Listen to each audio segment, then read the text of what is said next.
پھولا باغ منٹوں میں تاراج۔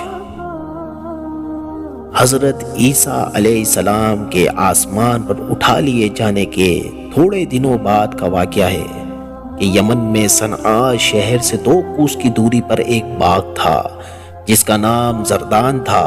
اس باغ کا مالک بہت ہی نیک نفس اور سخی آدمی تھا۔ اس کا دستور یہ تھا کہ پھلوں کو توڑنے کے وقت وہ فقیروں اور مسکینوں کو بلاتا تھا اور اعلان کر دیتا تھا کہ جو پھل ہوا سے گر پڑیں یا جو ہماری جھولی سے الگ جا کر گریں وہ سب تم لوگ لے لیا کرو۔ اس طرح اس باغ کا بہت سا پھل فقراء اور مساکین کو مل جایا کرتا تھا۔ باغ کا مالک مر گیا تو اس کے تینوں بیٹے اس باغ کے مالک ہوئے، مگر یہ تینوں بہت ہی بخیل ہوئے۔ ان لوگوں نے آپس میں طے کر لیا کہ اگر فقیروں اور مسکینوں کو ہم لوگ بلائیں گے تو بہت سے پھل یہ لوگ لے جائیں گے اور ہم لوگوں کے اہل و عیال کی روزی میں تنگی ہو جائے گی۔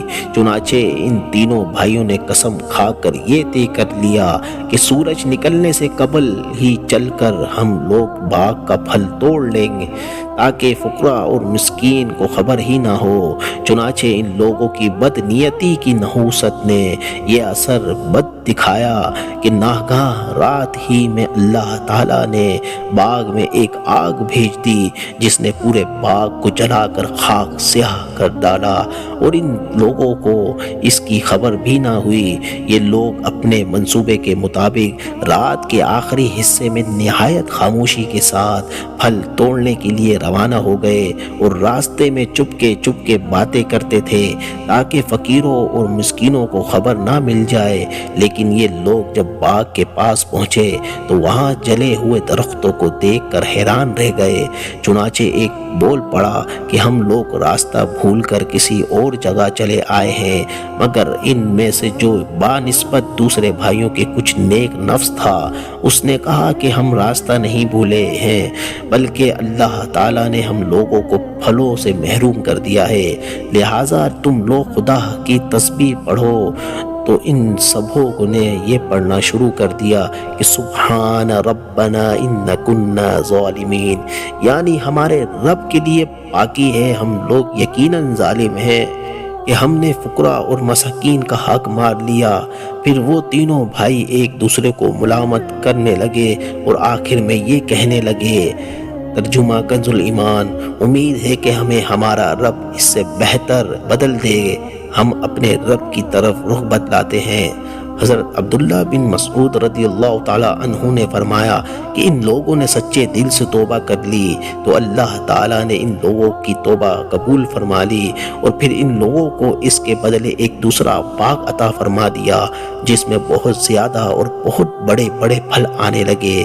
اس باغ کا نام حیوان تھا اور اس میں ایک ایک انگور اتنا بڑا بڑا ہوتا تھا کہ اس کا ایک خوشہ ایک کھچر کا بوجھ ہو جایا کرتا تھا۔ ابو خالد یمانی کا بیان ہے کہ میں اس باغ میں گیا تھا تو میں نے دیکھا کہ اس باغ میں انگوروں کے خوشے حبشی آدمی کے قد کے برابر بڑے تھے۔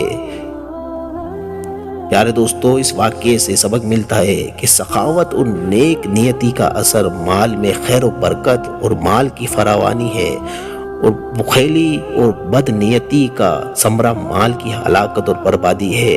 اور یہ بھی معلوم ہے کہ سچی توبہ کر لینے سے اللہ تعالیٰ زائل شدہ نعمت سے بڑی اور بڑھ کر نعمت عطا فرما دیا کرتا ہے۔ سچ ہے کہ ذالک فضل اللہ یؤتیہ من یشاء واللہ ذو الفضل العظیم۔